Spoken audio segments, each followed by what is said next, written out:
We think this technology really can revolutionize learning for adults, because when you can tap in and talk to people and learn something, it makes such a difference. Talking with people about how to have a great retirement. This is the Rock Your Retirement Show. We don't talk about money, but we talk about almost everything else you need to rock your retirement. Now, here's your host, Kathy Klein. Welcome to Rock Your Retirement. This is the show where we talk about retirement lifestyle. We don't talk about money on this show, but we talk about everything else that you need to know before you retire. And if you're already retired, we help make your retirement a better one. And I am so excited because today I have double the fun. Not just one guest, but two guests. And they are from Generations Learning and the Senior Learning Network, and they're going to talk to us about what that is and why they do it and all of those things. So, ladies, welcome to the show. Thank you. So let's start with Ellen, and then we'll go to Lynn. Tell me, Ellen, why did you get into Generations Learning and Senior Learning Network, and what is it? What is it? That's a good question. Well, I'm an educator and teacher, as is Lynn. We both have reached the point in our 60s as well, so we kind of fit the demographic. We got interested in doing this because we both are educators. And in my case, I am here in Kansas City, and we have a wonderful museum called the National World War I Museum. And when my dad was in his mid-80s, we, being my sister and I, took him to the museum. And Dad loved history, but he simply didn't have the stamina at that point to stay in the museum and to go through it. And we left there, and I thought, there's got to be a way to bring the museum back to my father, who was living in a retirement community at that time. And that's kind of what precipitated it on our side. So what we do is we provide interactive lifelong learning using a very easy-to-use video conferencing program similar to Skype, but it's called Zoom. We provide on a daily basis interactive learning that comes from a museum or a national park or even an older adult that has a story to share.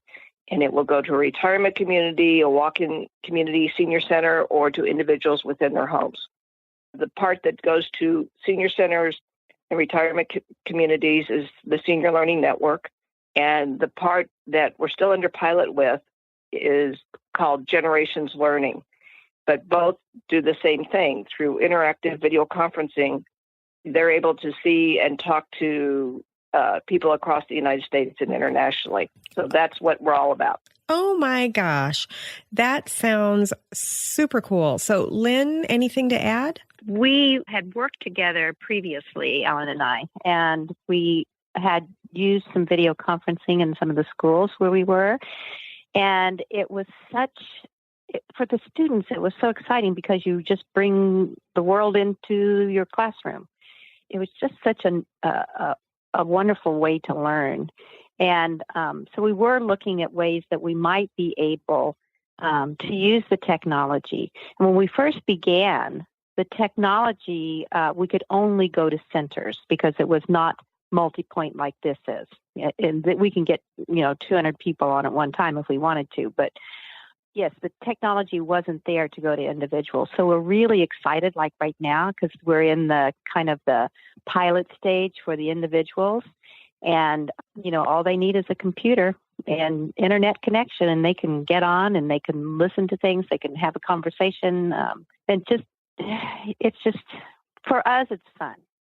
Wow. Okay. And we hope it's fun for other people. Let me just explain what I think it is, and you can tell me if I'm yes or I'm way off base. So you're going to set up your cameras and your Zoom in the World War I museum, and the docent will take me around and talk to me and educate me about what's going on in the museum. And then I can ask questions. Do I have that correct? Yes, you do have it correct. But the docent may actually not be walking around the museum. They may be in another room and showing pictures and videos of the museum. And or artifacts or whatever it happens to be, but you're still within the confines of the museum, and they will set up, say, an example of World War I museum. They may talk about the women's effort in World War I and just exclusively focus on that type of content. But the beauty of it is you as the viewer will always be able to listen, to see, and ask questions, which differentiates it from a lot of videos out there like TED Talks or whatever. TED Talks, all you can do is say, I wonder if I could ask a question, and you really can't do that. But in this case, you absolutely can ask a question and get it back in real time. Oh my gosh, that sounds like so much fun. Okay, so now here's my next question.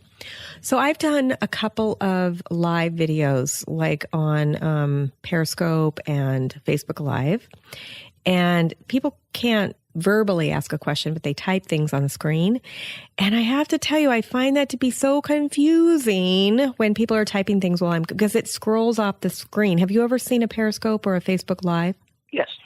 I've seen that technology, yes. Mm-hmm. So while you're talking, while you're doing your live video, somebody will type something and it moves up the screen really quickly. So if you're not looking at the screen when they type it, you might miss it altogether. How does your technology work? If you have ever Skyped, you've got it. It's that simple. Do people have to raise their hand, or are they all talking at the same time? How does that work? You can do that. What you look when you bring up the software, what you see are people's faces around the screen. So you see people who are in the conference. Their names will be under it, and so whoever is moderating this can say, "Ellen, what you had a question? What is it that you know?" And then you can just go back and forth. So you're able to call people by name. The other feature that this has is that if you have a large group, if you have 20 people, and you really want to get discussion going better than just, what you can with 20 people on a screen, we can break up into small groups and go into a small group and have small group discussions, then come back to the larger group and people can share what they discussed in the small groups. So everybody has more of an opportunity to speak than they would if it was just, 25 people on a screen. Oh my gosh, that is so awesome. Now I have to tell my listeners this, and that is that Lynn and Ellen gave me the opportunity to do this interview via Zoom, and I declined because I'm so busy right now and I just didn't want to learn new technology. And so I was like, I don't really want to do it. And so I told them no. And so we're doing this interview right now. I've called their phones, and I'm actually using Skype to do that. And just in the last couple of days, I attended a Zoom, workshop or whatever with somebody else. And the technology was really good. And I feel bad. I feel bad that I declined that option because I think the interview probably would have, the sound quality probably would have been better. What do you say to people like me who just don't want to learn any new technology, or like, I don't want to learn something new? And you didn't have the opportunity to talk me into it because you were doing it through my assistant. But what would you say to somebody who just doesn't, they're scared of technology? What do you say to them? Well, I mean, the first thing is, as I said, Lynn and I both fit our demographic, as I say.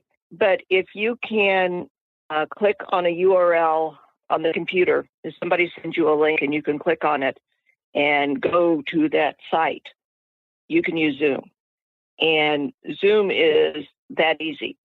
We send out links when we have a virtual meeting, and you click on it. You can click on it from a tablet. You can click on it from your cell phone.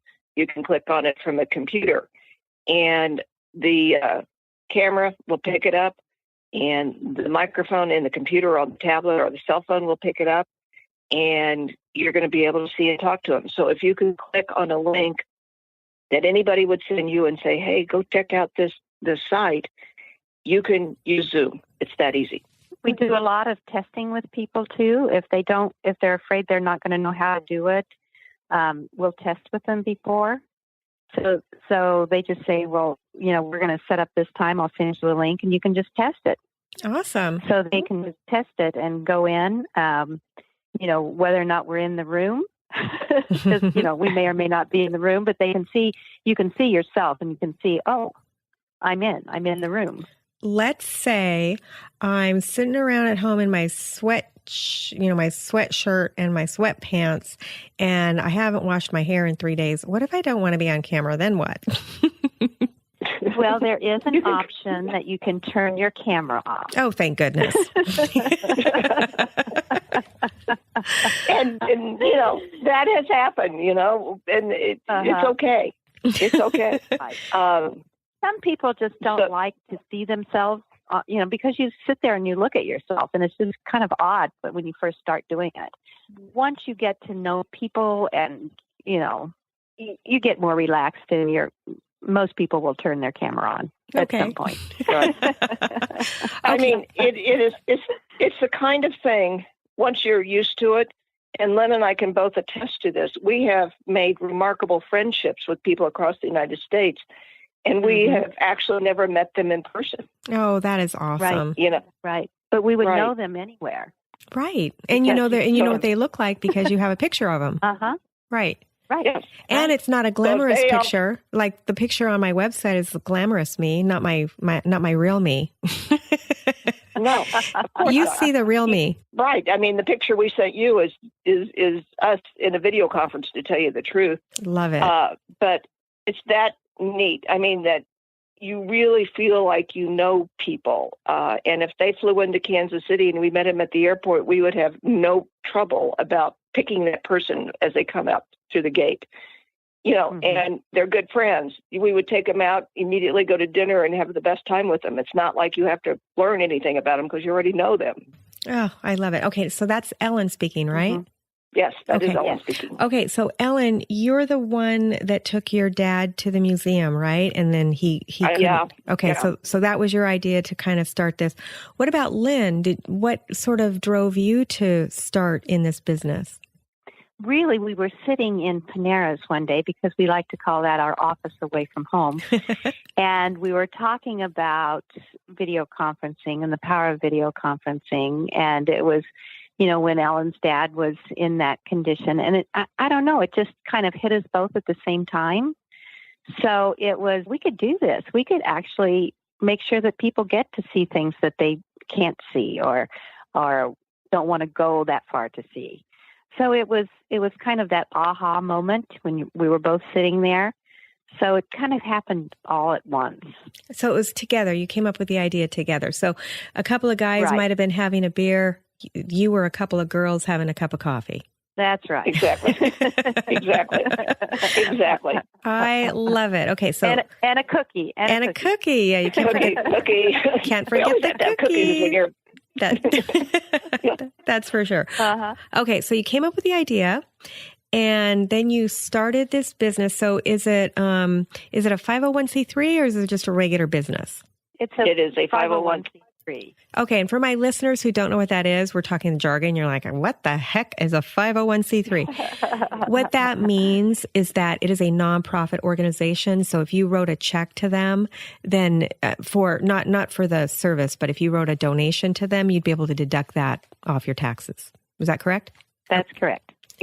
See, my financial planning background is kicking in. We appreciate that. We'd like that shout out. And honestly, it took us a while to get to the 501c3. When we first started, we were an LLC.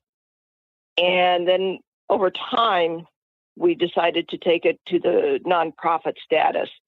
And so now we are fully nonprofit. Think it's the best way to go, and it gives us more opportunity to do fundraising and things like that. Because honestly, there are some of the programs from the museum that do cost an additional amount of money. And a lot of them are free because we have many, many free programs. There's a membership fee to pay us to use the network for the Senior Learning Network. But like there may be a museum, I will tell you that if I wanted to get something from the Metropolitan Museum of Art in New York, I would have to pay money for that video conference. And so many of our senior centers and retirement communities just simply don't have the budget to pay that extra amount.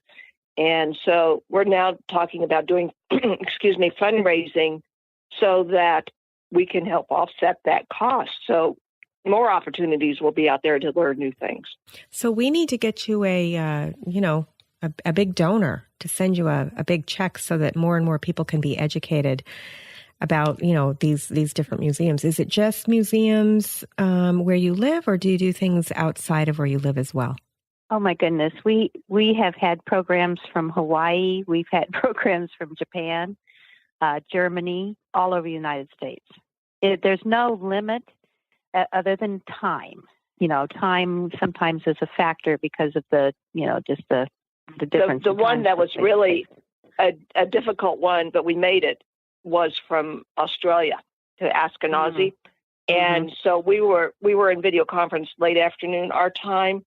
And Ben, who was doing the video conference in Australia, got there and was doing it at 6 a.m. the next day for us. Oh, he must have liked you. You guys must have really sweet-talked him. But it was fun for people to know that it was going across the international date line. So it was a different day for him, even while he was talking to us. That was very fun. that happens with Japan as well. How did you find him? How did you talk him into doing it? Oh, how did we find him, Ellen? He was, we have to tell you that a lot of the video conferences we use have been developed and are out there for K-12, for students, what they call virtual field trips. And there's companies that have databases that list all of these programs. And that's where we first started looking.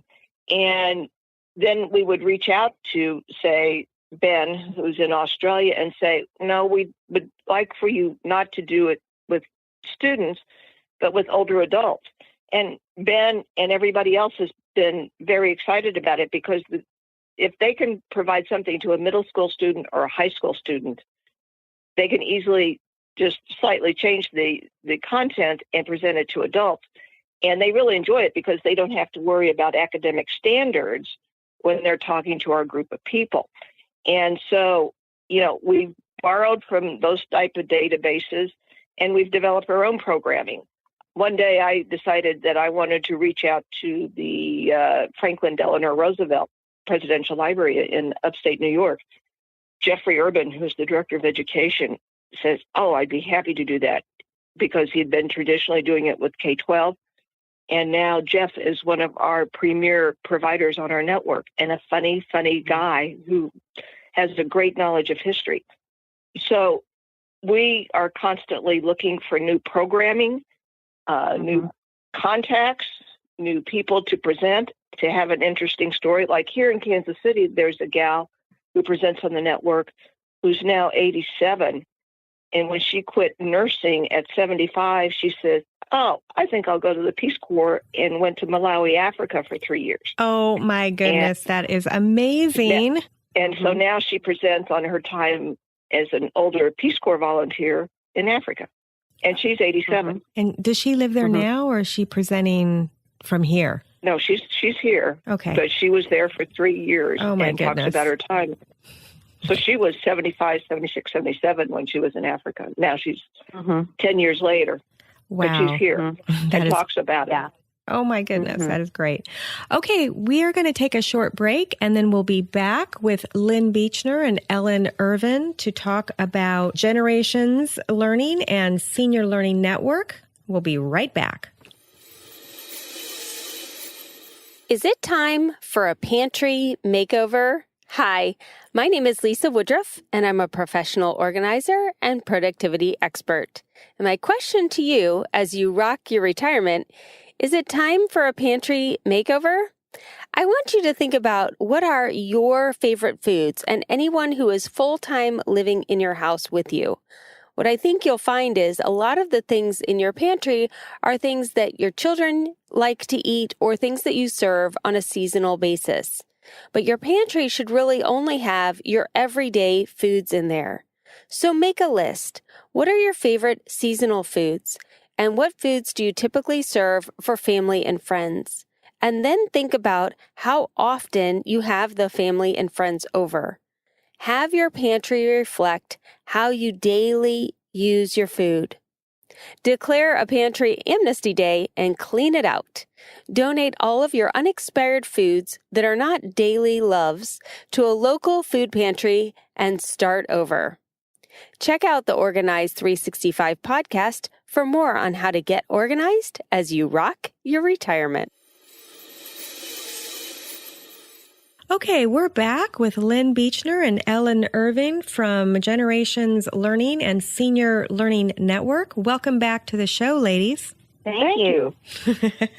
So we've been talking a little bit about the technology and how it works.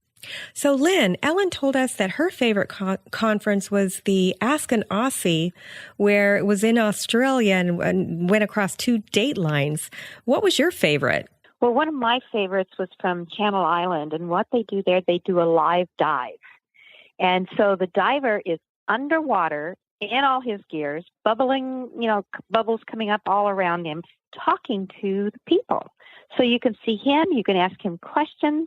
He talks about the flora and fauna below the ocean, and it just blew me away. Now, it was just so much fun. How does he talk if he's underwater? Tell me, how does that work?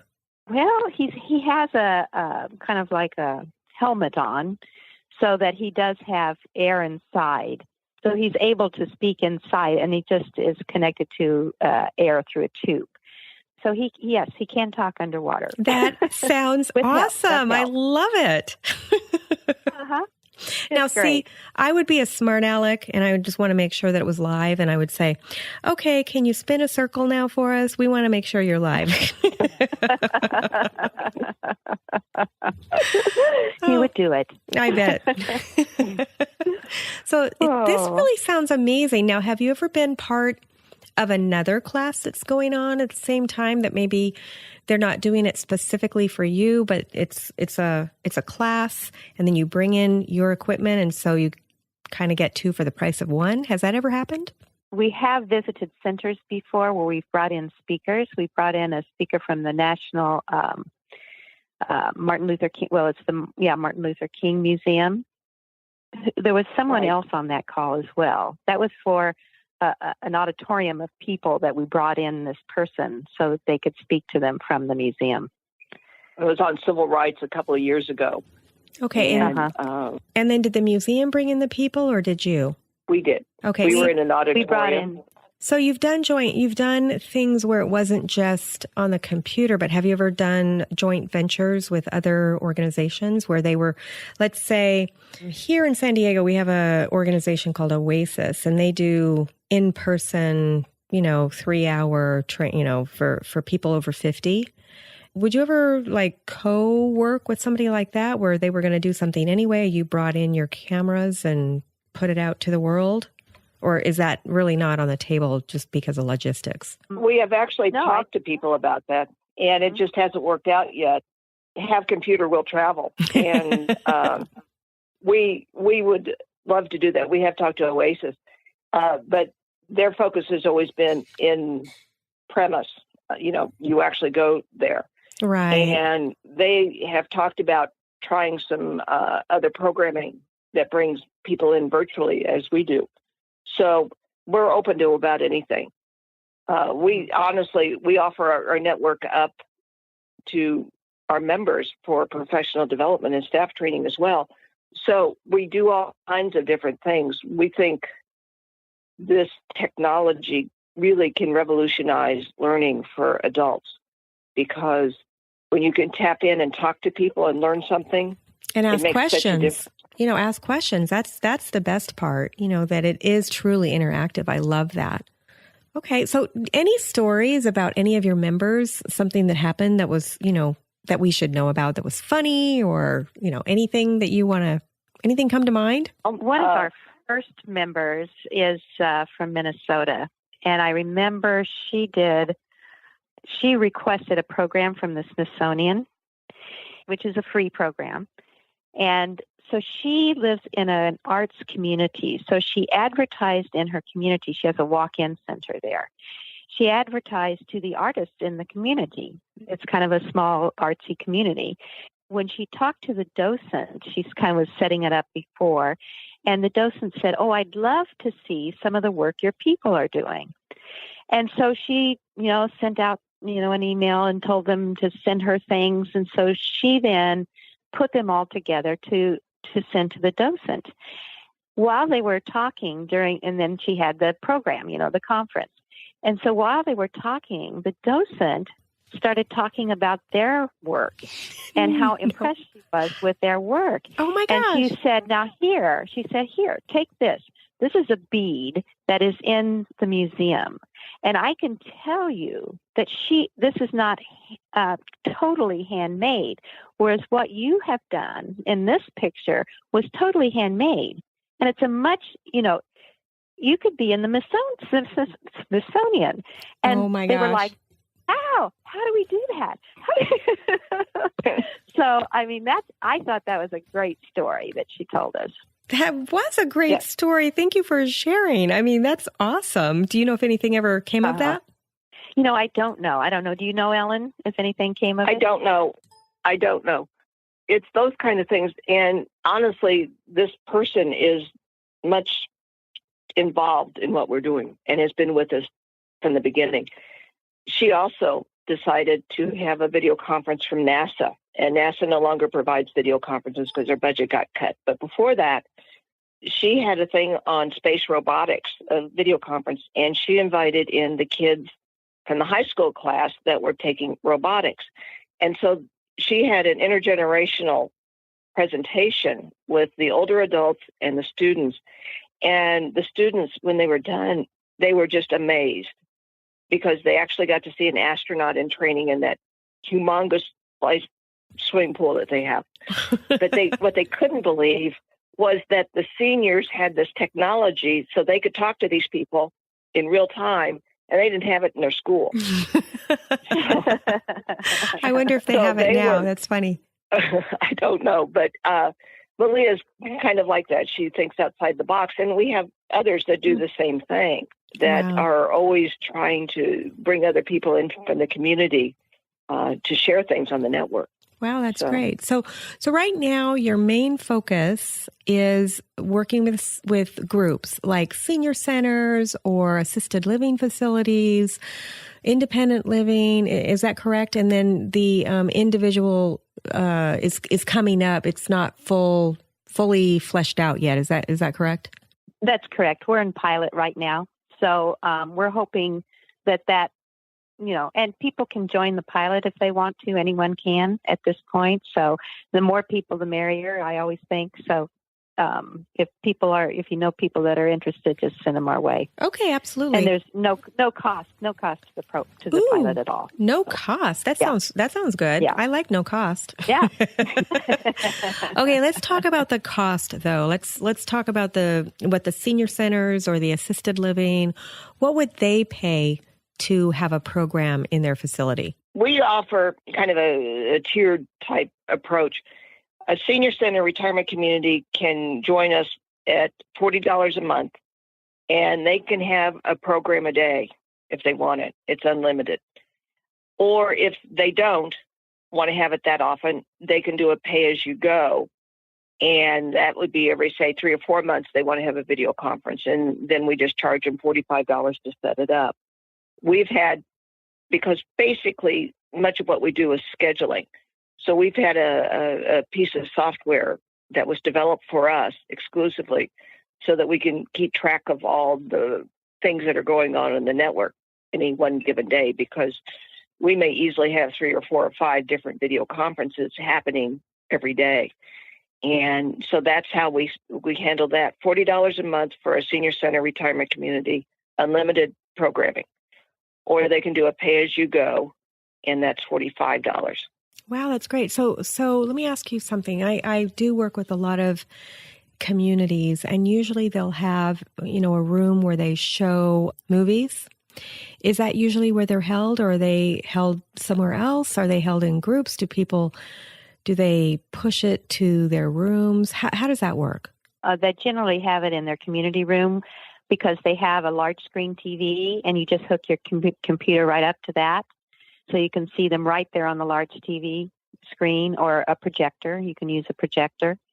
There are some centers who have created a room for it, And then, I don't know, are there any other alternatives to that, Ellen? No, that's basically it. So it could be an existing room. Like here in Kansas City, we have a community that did remodeling and just set up an entire kind of mini theater for it. So it just depends on the center and what their budget is.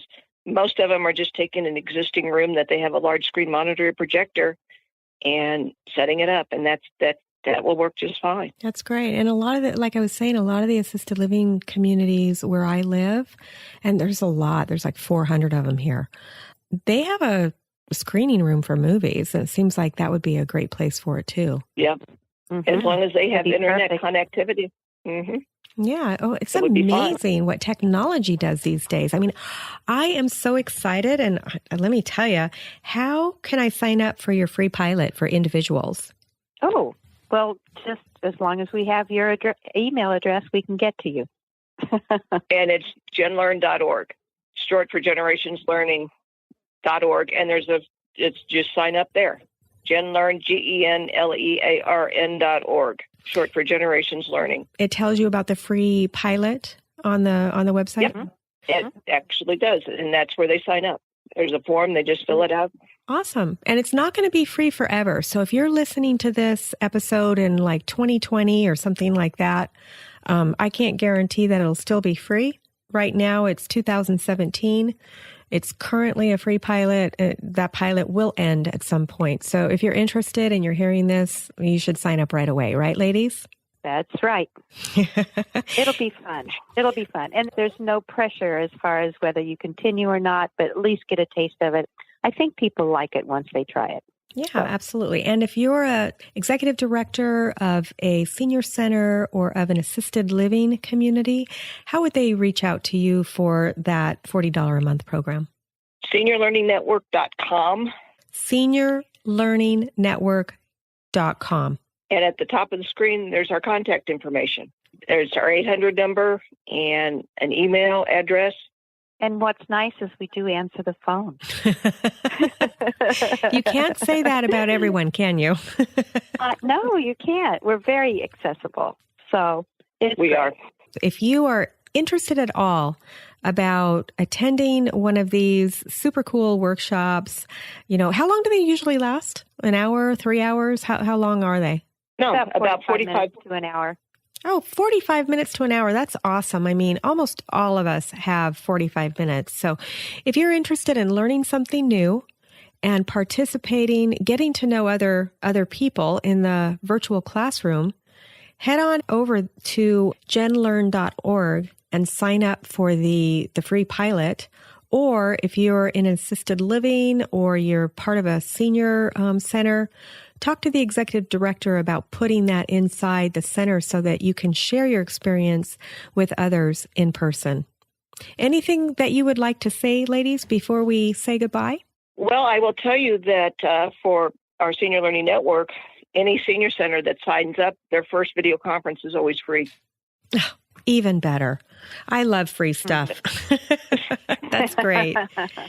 That is great. Yeah. And there's no obligation. We do not have a membership contract. It just continues until they tell us they don't want to continue. And if they don't like their first video conference, there's no obligation at all. But honestly, we've never had anybody that said, well, that was nice, but we don't care to do it. They've always wanted more and more and more and more. So, well, it sounds like great fun. And ladies, I'm so glad that you came on the show. This has been great fun. Thank you again for coming. And for my listeners, we'll see you next week on Rock Your Retirement. Thanks for listening to the Rock Your Retirement Show. If you are rocking your retirement or know someone who would make a great guest on our show, please send us an email at podcast@rockyourretirement.com.